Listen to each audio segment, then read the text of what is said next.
July 6, 1912, here in Florida at a place called Alderman's Ford, which was his family homestead at the time. Leroy has some wonderful stories that need to be told because we're forgetting these days the roots of our Florida heritage.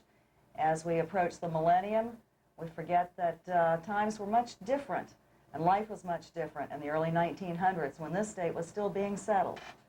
Leroy, tell us about life way back when as a cracker cowboy. 85, 86 years ago, well, this was a pretty rough country then.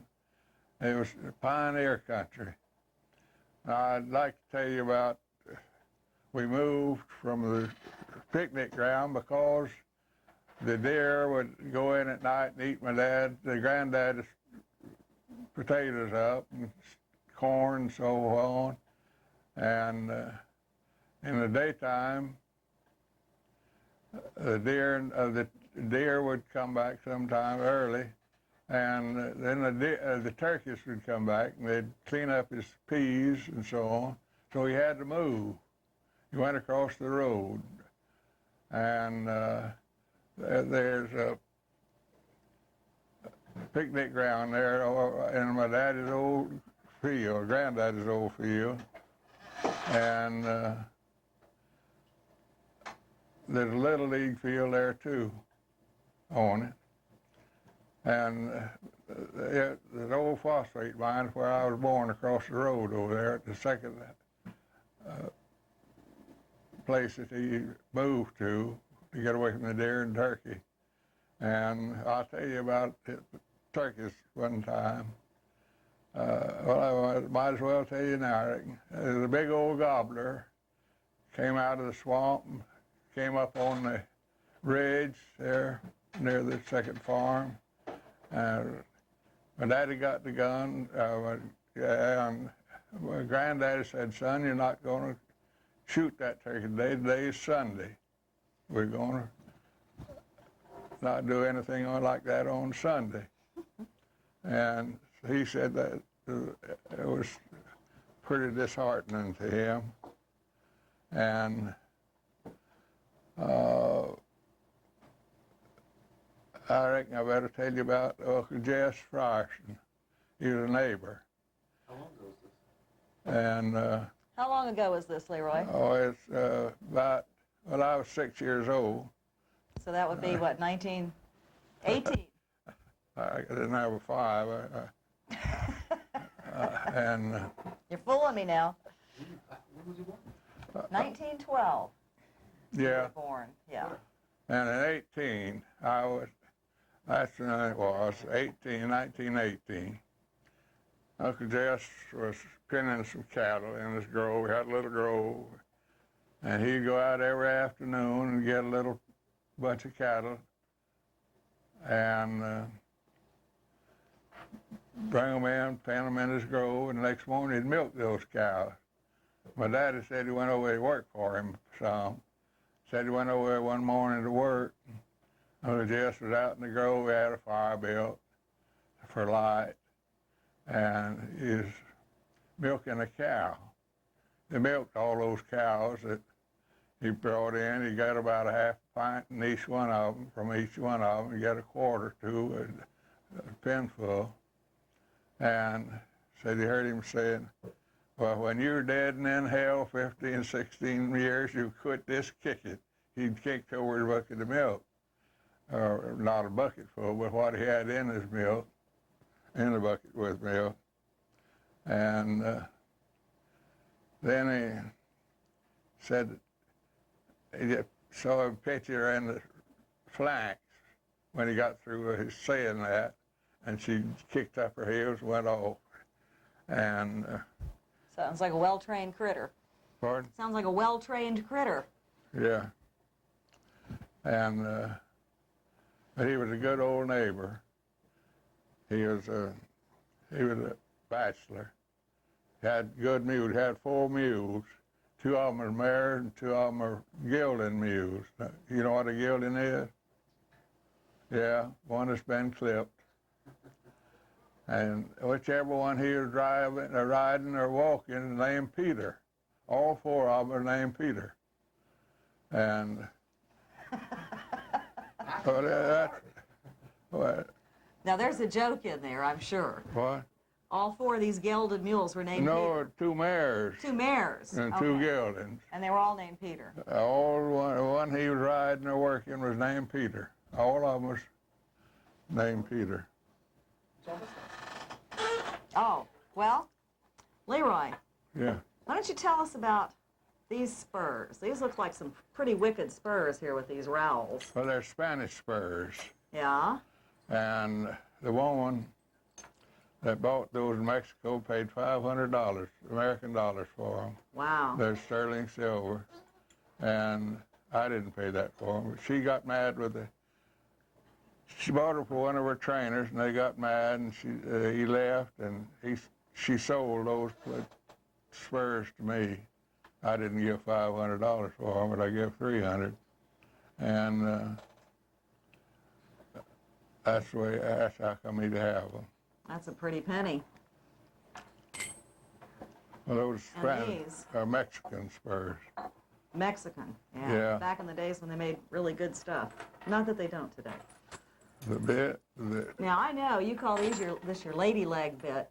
Yeah, they're lady-legged with a fishnet filigree on them. Can we get a close-up? Filigree. Filigree fishnet bit. This is the filigree fishnet bit. From around, what did you say, Leroy, about 1850? Yeah, it was made in 1850 by an old man in California. He molded those. And they got broken, but somebody put them back together with, what do they call that stuff? They're broken right in here. Solder? Mm-mm. No, solder wouldn't hold. Okay. Well, anyway, they got back together. Anyway. So, when you were out there on the farm with the turkeys and all that, you said that you had to move. Yeah, that from the old picnic grounds. They're almost Ford picnic ground now. That's where he farmed, and that's where the deer and the turkey was eating his crops. So he had to move away from the swamp. Right. So he went across the road there where the garbage pit is now. And what road is this? 39. Route 39. Okay. And that's where my daddy saw the old turkey gobbler that Grandpa wouldn't let him shoot on because it was Sunday. And let's see, we're told about Uncle Jess and the mules. Yeah. And Well, what about, I see something here about goat's feet. about what? Goat feet? Goat feed. Goat feet. Goat feet. Goat fertilizer. That's what it is. Fertilizer, Goat yeah. fertilizer. Hey, after we moved back on the This is a south good side of the story. river to the open range, it closed on the north side and down to the river, and then we moved across so we could have the open range for our cattle. And they went across the Manatee River, Little Manatee, down at Fort Lonesome. And so we lived less than 15 miles down there to the river from where we lived. And we go down to get up 2 o'clock in the morning, go down there and eat breakfast on the river. Somebody would go ahead and fix our breakfast for us. And after breakfast, daylight, we'd go do a day's work. That was kind of long, but made a long day, but we a little tougher than we are now. So we'd pen the cattle in Mr. Gazelle's lot, where his barn is. Mark brand the calves there. And that's where all the tin was in the yard, in the lot. And one day I said, Mr. Gazelle, what? He said, he'd always say, wait till I get the tin out of the lot before we moved the cattle in.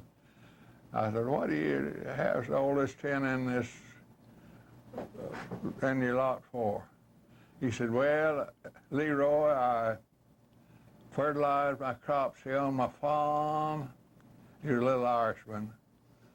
a Frenchman, and he talked Southern. Southern French. Southern French? Yeah, Yeah. talked long and just like a cracker. And he said, I put this tent out here when I pen my goats at night. They'll get up on it and crap themselves to death just to hear it rattle. And one day I was there and saw an old bull out, an old goat, one of the old billy goats out in front of the barn. And I looked at him and he said, Leroy, you see that old goat out there? I said, yes, sir. There was an old bull that came up here and nooned under these big oaks in the shade. And one day I saw that old goat out in front of him looking at him. And he's laying there asleep, chewing his cud. And he said that he saw him back off about 10 feet, and he ran and hit the bull right in the forehead. And woke him up. The bull jumped up and looked around and saw that goat, and he figured he was a culprit. So he took after him. And he was about to outrun him, so the little old goat squatted down. And the bull let the bull run over him. And when he did, the old goat's forked horns caught the old bull's testicles right like that. Ow. And said he jumped up and down, and I would. it began to hurt worse, so he took off on a run. Said he pulled that bull all the way around my farm, and he got back. I said, well, how'd he get loose from the bull? He said he started back around and decided that was too far to pull him, so he jumped the fence to go across my farm. And when he jumped the fence, the old bull's nose caught on the top wire and tipped his head, and the bull's testicles came out of his horns, forks of his horn. Just kind of slipped loose, huh? Mm-hmm. What a story. What happened in the winter of 35, 36? Oh, that was some of the awfulest weather I ever rode in. That winter of 35, we just finished dipping cattle at home in Hillsborough County, cleared it up to. And We have a little question from the audience here. Somebody wants to know what's dipping cattle. dipping cattle for tick, the fever tick, with the eradication program. Kind of like flea dipping your dog, but something bigger. Okay. Well, they eradicated the ticks in Hillsborough, and so I reckon they thought I was a pretty good cowboy. I don't know, they wanted me to go to Osceola County and help them down there. I had an outbreak down there. So I went down there, and I was in the latter part of 35. And it was that winter, the ponds froze over. There was ice, so it was just a thin skim of ice out on the prairie, semi-prairie, that's where I was working. And I stayed out there for 3 months, went down 3 times, 3 months. And Kenansville was a little community right near there. I had a little friend that I'd go up to Kenansville once in a while and see her. And Where did you stay when you were out there? I stayed on my blanket at night and on a horse in the daytime. On a blanket at night and on a horse in the daytime? Yeah. No tent? No. No tent. Wow. No, we had to rough it. Back then it was different to what it is now. They have houses for them to sleep in now. And the summer 36 was so bad, so hot, it was just the opposite of 35, the winter of 35. And the flies, deer flies, were so bad you couldn't touch a horse under his belly without mashing a fly. Mm. So we would get a feed sack, rip it open, and cut 2 holes in it for the front legs, and we put the front legs in those, put it around his neck, and then back the side of it, and on to cover his belly, keep flies off his belly. They were awful. That's before we had all the fly sprays that we have on Yeah, the market we today didn't for have horses. spray. Had a little smoke at night if they got too bad. That's an ingenious way to deal with things, but I guess you had to use a lot of ingenuity back then. Let's back up a little bit and talk about the first time you were ever on a horse. Oh, well, How old were you when you first rode a horse? 6 years old. My daddy needed a cowboy, and he decided he'd make one out of me. So I went out on old Judge, an old Army standard-bred horse, a harness horse. And we plowed them and had a little farm, a little grove, and cattle. Those cattle had to do it all. Those horses had to do it all. So that first day out was out at what is now Bernard Park, out at Turkey Creek, and that was the sawgrass country. A lot of little ponds out of sand bottom ponds had a lot of sawgrass in them. So that's where we were. And a cow took out of the bunch by me, and I took out after to head her and bring her back. I headed her, and the old horse didn't know I wanted to go back when I headed the cow. So he just kept going.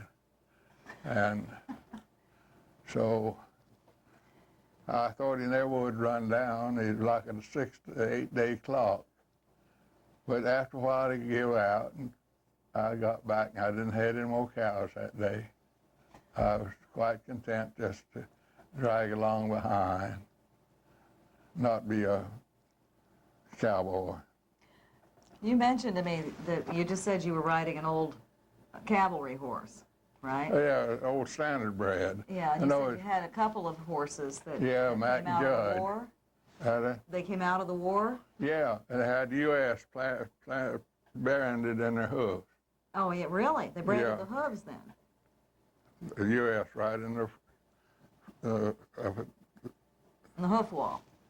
Branded on the hoof wall. yeah. How did you get those horses, or how did your dad get Well, those? they were Army surplus, and they'd sell them at the different stables around. And you got things so you can cut it off. Hmm? Have you got that thing so you can cut it off? No? Yeah. We're talking to Leroy Thompson, one of the last of the old Florida Cracker Cowboys. Leroy, you were telling us about going to church. Yeah. Well, there wasn't any church. Are you on now? Mm-hmm. There wasn't any church at Alphi where we lived, so we had to go to Lithia, well, it was Pelote then, the community of Pelote, to church. Had a church there at the cemetery. The cemetery still goes with the name of Pelote Cemetery. But then they had a school, Woodman Lodge, and a Methodist church, and they all met in 2 buildings.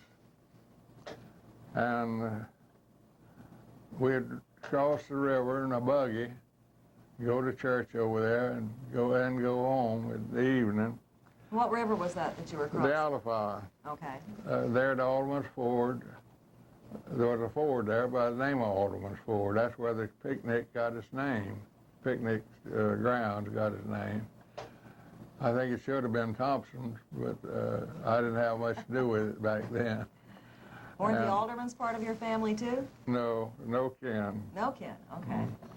And after my mother went to school there at the cemetery in that one of those buildings. They lived, the Lassingers was her name. And they lived across the creek from the cemetery, from the schoolhouse. And we'd go to church over there. And crossing that river, I was always leery of that. I was always scared to death, just a kid. And I was always glad to get back across it and get home.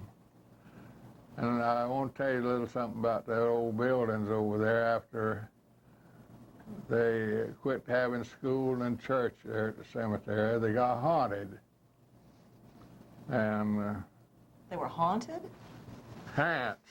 You know what a hant is? No. Well, nobody else knows what they are either, but they're spirits, evil spirits. Uh-huh. And that's what a haunt is. Okay. And But you pronounced it haunt.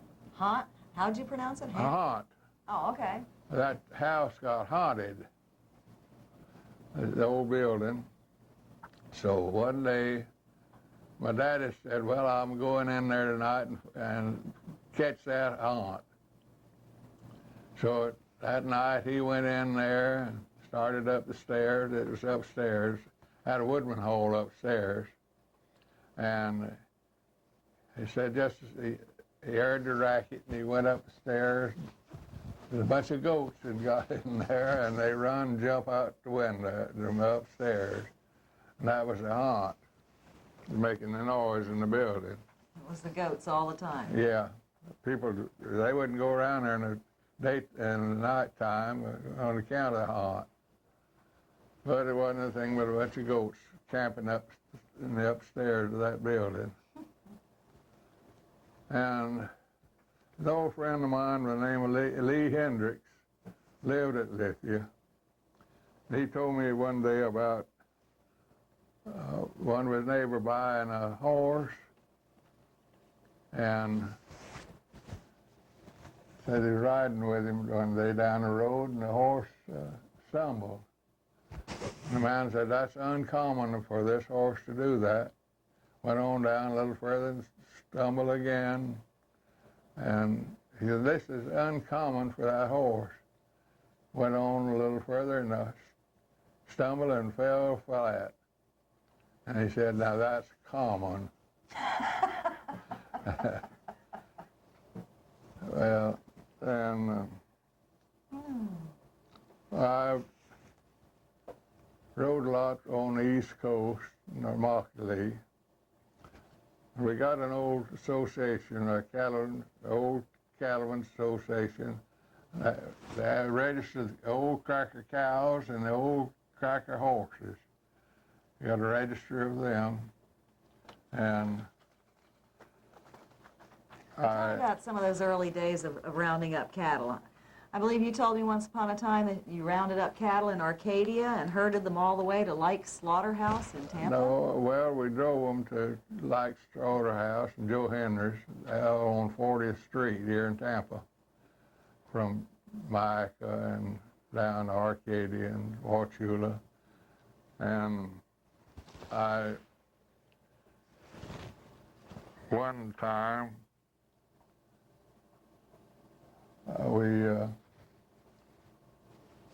I forgot now what I wanted to say.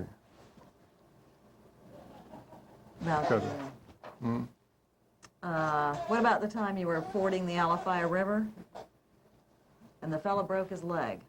Oh, yeah. How did that happen? Well, we were going across, bringing 500 head of cattle from Micah to Temple Terrace. That was before we had all the traffic that we have now. We couldn't do it now. Let me interject here. There was no bridge across the Alafia River. Yeah, there was then. There was a bridge. Yeah. Okay. We called him, DJ Stewart and I in Cliftontown went across ahead of the cattle and kind of hold them up and guide them on down the road. DJ and I, they were beginning to scatter out and go in people's yards just across the river. And Clifton was running around there and hit a clothesline, hit him right in the mouth, broke his teeth. Oh, he had false teeth and broke them all to pieces. He was bleeding, it cut his mouth. I reached in with my finger and pulled all his teeth out and turned his head over so he could bleed outside or he'd have drowned in his blood. And so Burton Walker was a cattleman that got the cattle, owned the cattle. His wife inherited them, Mr. Crum, Plant City. What year was that? 42. 42. Okay. Yeah, we had already moved 1,000 heads from the same family, another girl, inherited. Moved those to Boyd. And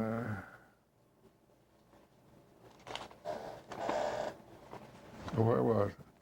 Well, we were. Oh yeah, the other boy, Clifton, his teeth. Yeah. He broke all his teeth, and I pulled them out piece by piece, and turned his head over so he'd bleed outside to keep him drowning in his blood. He was gurgling. And they got an ambulance out there. And they started to put him on a stretcher and carry him in to the doctor. And got him out and started to put him in the back end of the ambulance. He said, "I don't ride in the back seat of no down body's car." So he wouldn't get in there. So they put him in by the driver, and he was satisfied. And carried him on down to find out which doctor he wanted to go to. And carried him on in. And there's an old doctor, a hunting buddy of his. They used to hunt in the Everglades, hunting season. And he said, "Well, Clifton, I don't find anything radically wrong with you. You haven't broke anything. Said, I'll give you a little medicine." He reached over and then opened the drawer and pulled out a quart of whiskey. Gave him a big slug of that. Said, that'll fix you up. So he went on back to the camp. He didn't ride the next day. He was too sore. But Probably too hungover too, huh? but the next day he did ride. He went on Temple Terrace with us.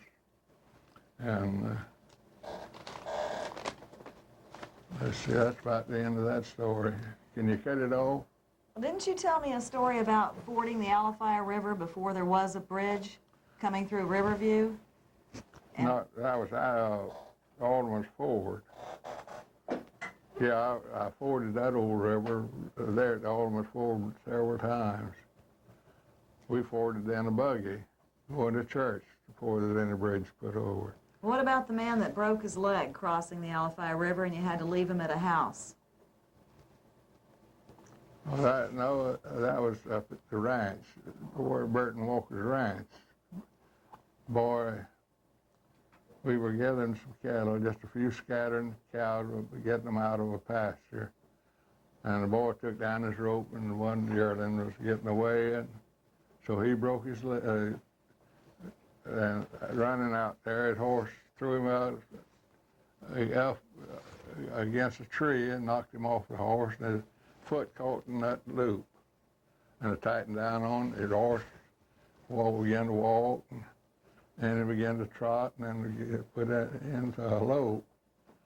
And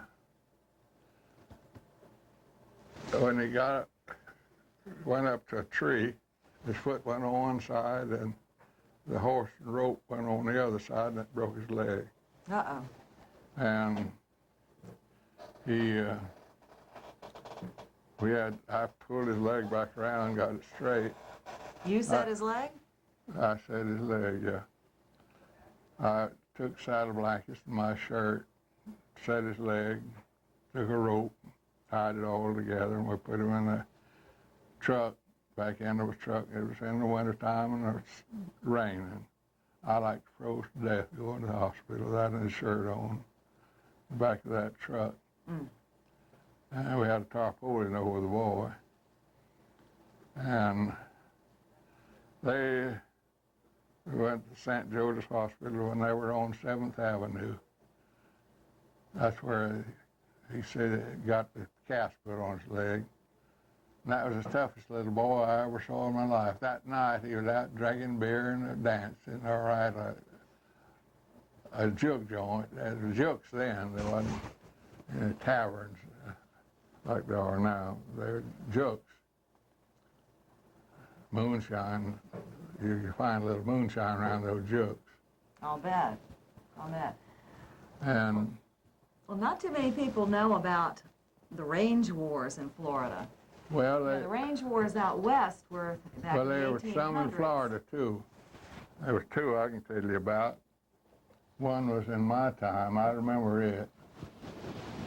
It was down in South Hillsborough County. I'm not going to name who the people were that got killed because some of them might be listening. But anyway, they killed all of them except they heard a boy cry out in the Palmetto Patch. So we went out there and they started to kill him. And one of them said, now that boy didn't have nothing to do with this. And let's don't kill him. So they didn't kill him. And that man may still be living. I don't know. He's old, though. He is living. Old as me or older. And then... why don't we tell the folks why there were range wars? Why don't we tell the folks why there were range wars? What was going on? Well, the what phosphate was the company, fighting about? phosphate companies bought up a lot of the land, and they were fencing it and driving the people's cattle off, and they thought it was free range, and they'd had it all for years or whatever since they had cattle. They'd been living there. They'd been fenced off of the land. Well, they didn't think that was right. And so they sent a man out there. I knew the man. And he drank himself to death after that. They killed all those boys. And they let that boy go because one of them said that he didn't have anything to do with that. And Well, was it just the phosphate companies, or what was it between one of the the cattlemen and the farmers also? No, yeah, the farmers too. Everybody had a few cattle and had a farm, and had a grove and a farm and a little grove, acre or two grove. And, Of oranges? Oranges mostly? yeah, and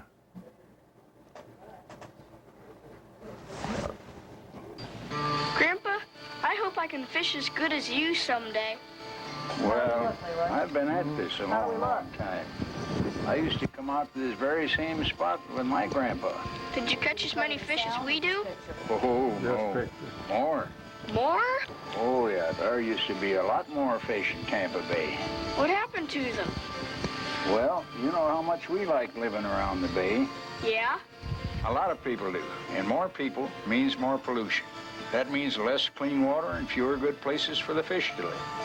If we keep on, we just may end up loving the bay to death. Protecting Tampa Bay is just one job the Southwest Florida Water Management District takes very seriously.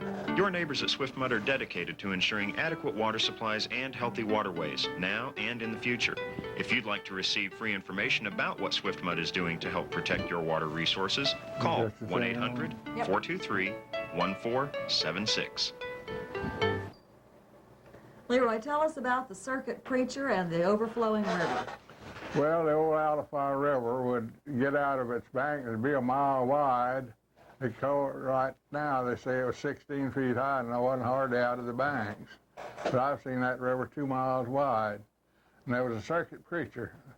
The circuit preacher would preach it at one Sunday, one church, and then they go to another community, the next, and they just make a round. What time period was this?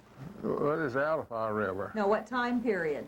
Oh, that was back about 1912, 15. I was just born. And they told him not to try to drive his buggy across that river. It's dangerous.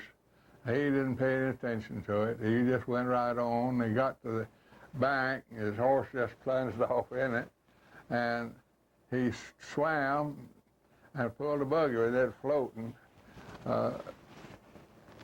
And landed up at the top of some little old trees sticking out of the water. And somebody heard him and ran up and got my daddy and said, there's a man down there. We live not too far from the ford.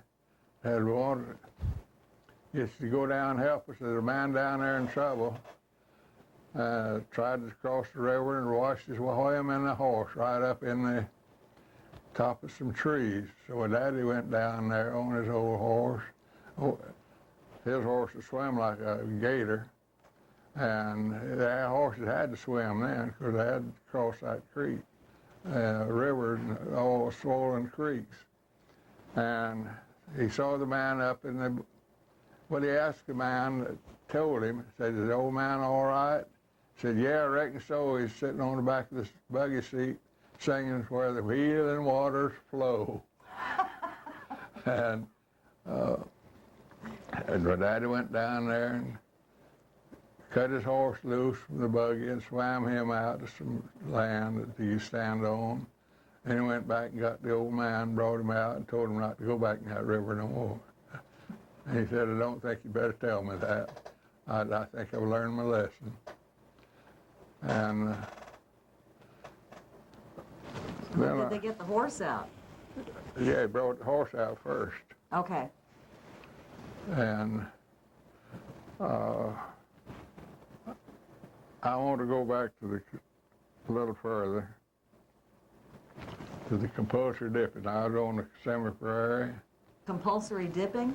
Yeah, compulsory dipping. Everybody had to dip. It's compulsory. Okay, and that was when? In the 30s. Okay. And Buck Man, he's an old timer, but he was a boy then, about 18, 20 years old. And his daddy had just died and left him with all those cattle there on the prairie. And old Godwin's brother was working for him.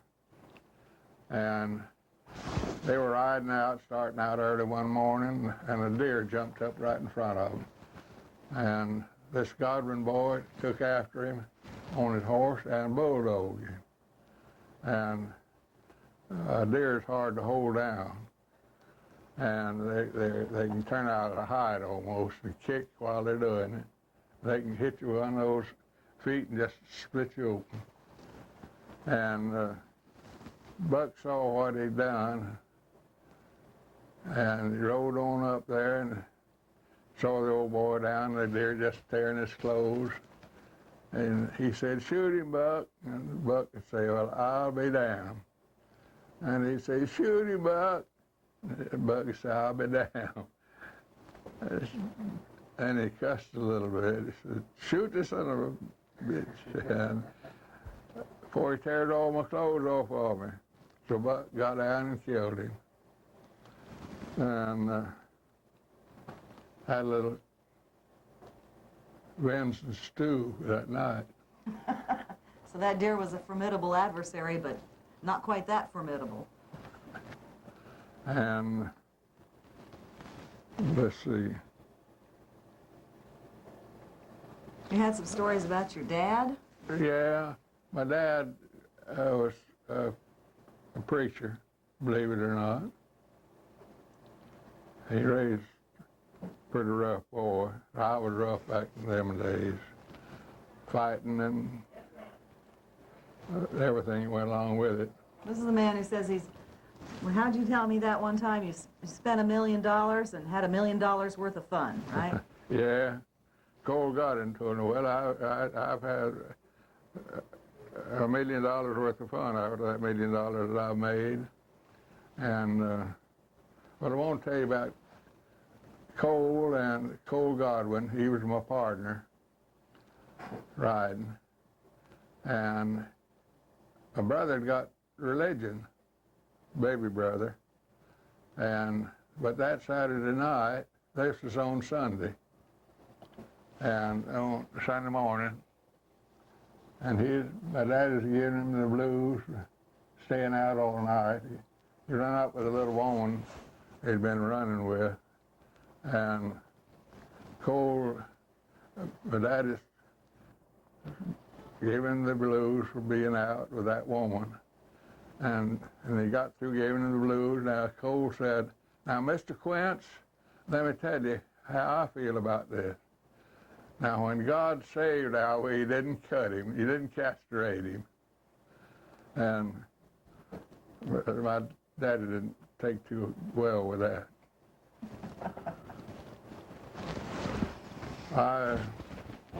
I don't know. I haven't got anything else.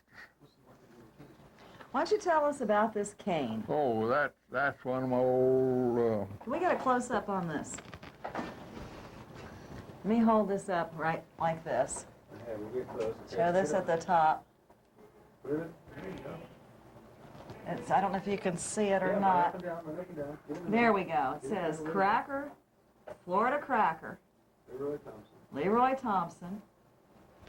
And if you'll notice, up and down this cane are brands. Leroy, tell us about these brands. These are all ranch brands in Florida, and they're current too. All of them are active brands, now except these three. These are my 3-year-old brands, and all the rest of them are active ranch brands. Every one of these represents a ranch in Florida. John Albritton took them off of the registration book.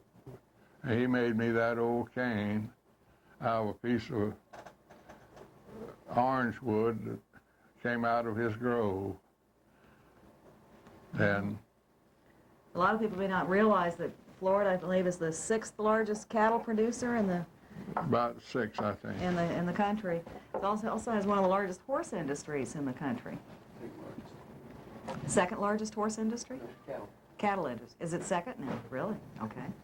Second in Texas. And I know we have a $6 million horse industry in this state. So, you were Well- telling us about compulsory dipping and the Well, everybody had to dip their cattle, and that's when they had to fence them and close the range. Everybody had their own pasture, leased land.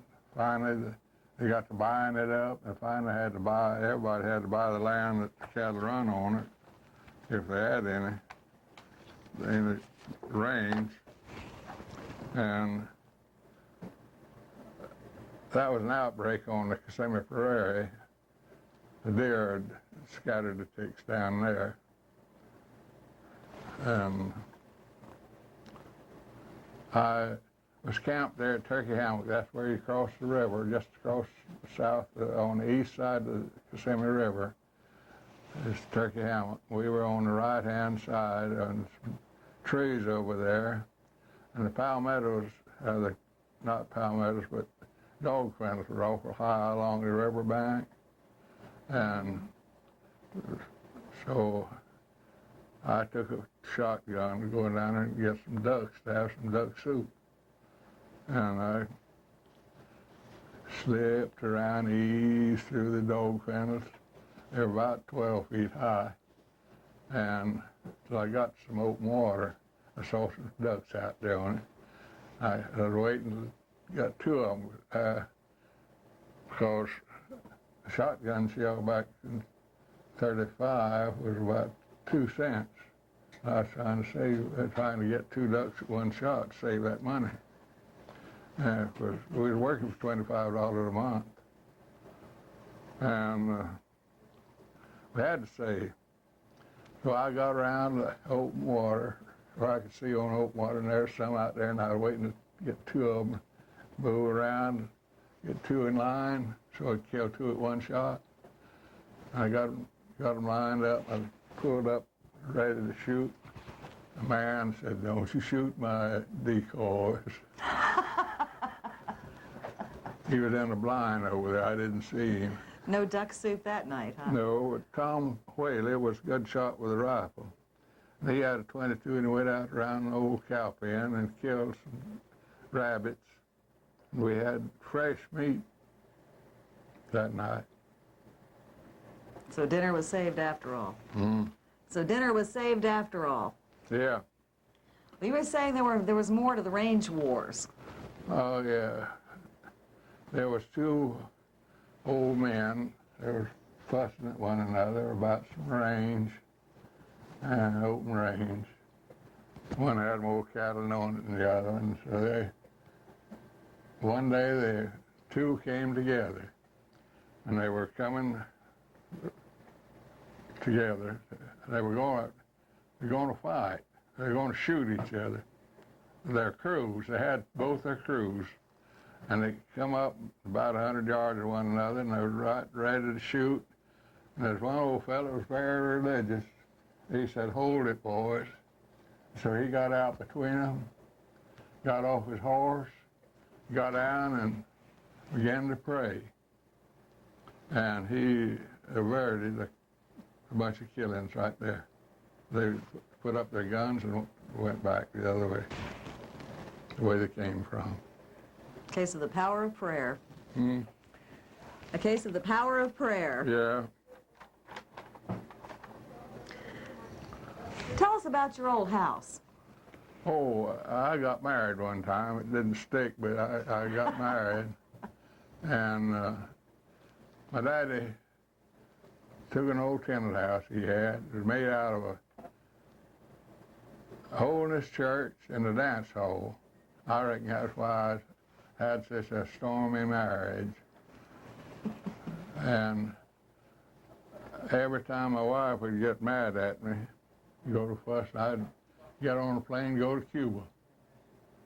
We'd just fly off the old, what they call it now, Peter O. Knight Airport on Davis Island.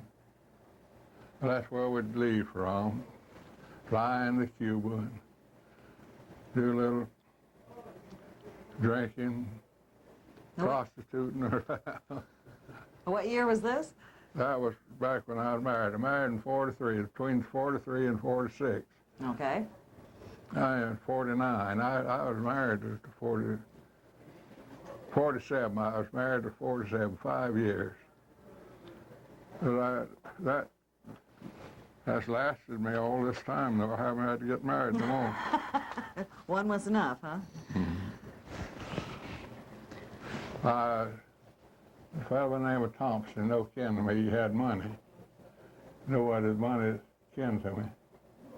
And I worked for him. He had a ranch out at Lithia. He wanted the south prong of the Alpha run through his pasture.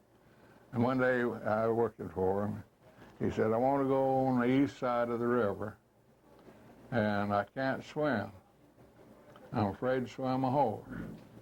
So we went down to the river, and I swam his horse across, come back, put my lariat right under his arm, and I drug him across.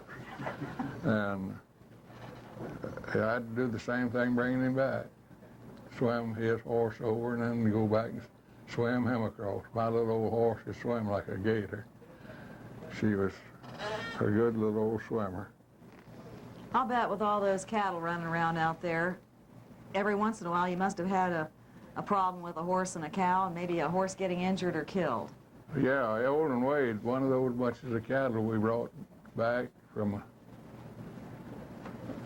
Go ahead. Ocala, Maica, belonged to Old and Wade, his wife.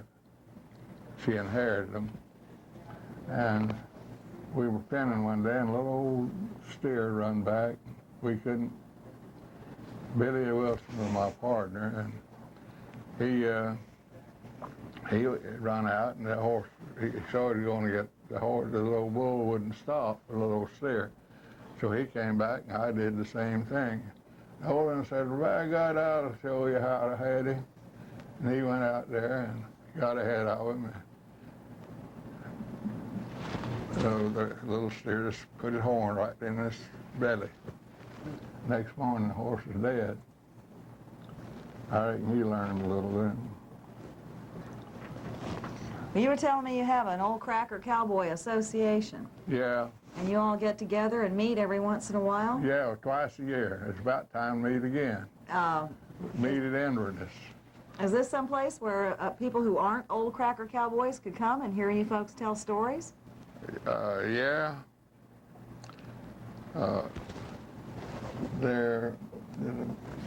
We meet up there at the training center for the, not Texas Rangers, Forest Rangers, where they're trained. We sleep in their barracks. Yeah, and they sent the prisoners up there and cook for us. And when do you meet? And when do you meet? Well, we don't have any special time, just sometime in the spring and in the fall. We meet twice a year. Okay, well, how could somebody find out when this is happening? If they- Well, they can call me or I'll let them know if they let me know they want it. Okay, if it's all right with you, we'll put your telephone number up on the screen, if that's All right. okay. Yeah, Okay. 689-2186. That's the Tampa phone. Have you got, while he's working on getting that phone number up there, have you got a last story you want to tell? I think we're just about out of time. 689 what? 2186.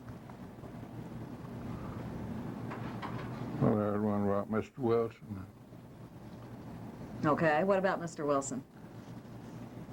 Are we still on? Well, Billy Wilson, with his son, was my partner. I helped him marking brand, he helped me marking brand, our calves. One day I was over helping Billy. Mr. Wilson said, Leroy, I want to tell you a story. I heard he was an operator for the seaboard. What do they call those? Tap out the... What do they call those? Telegraph operator. What? Telegraph operator? Yeah, for the seaboard, before they merged with the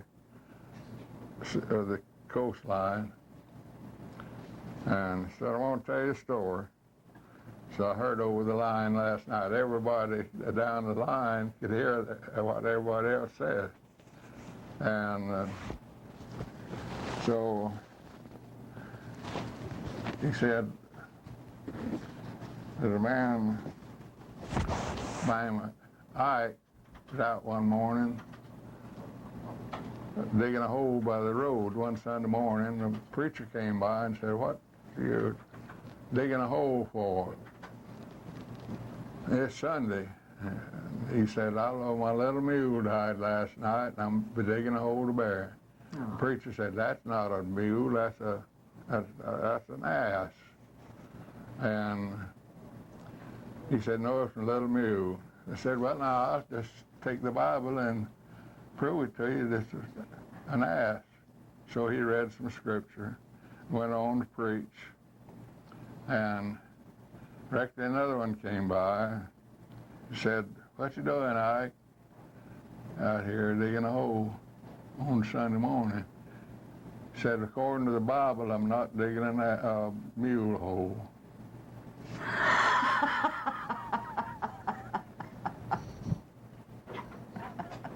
Good story, Leroy. Good story. What was it like out on the prairie? Well, it was rough.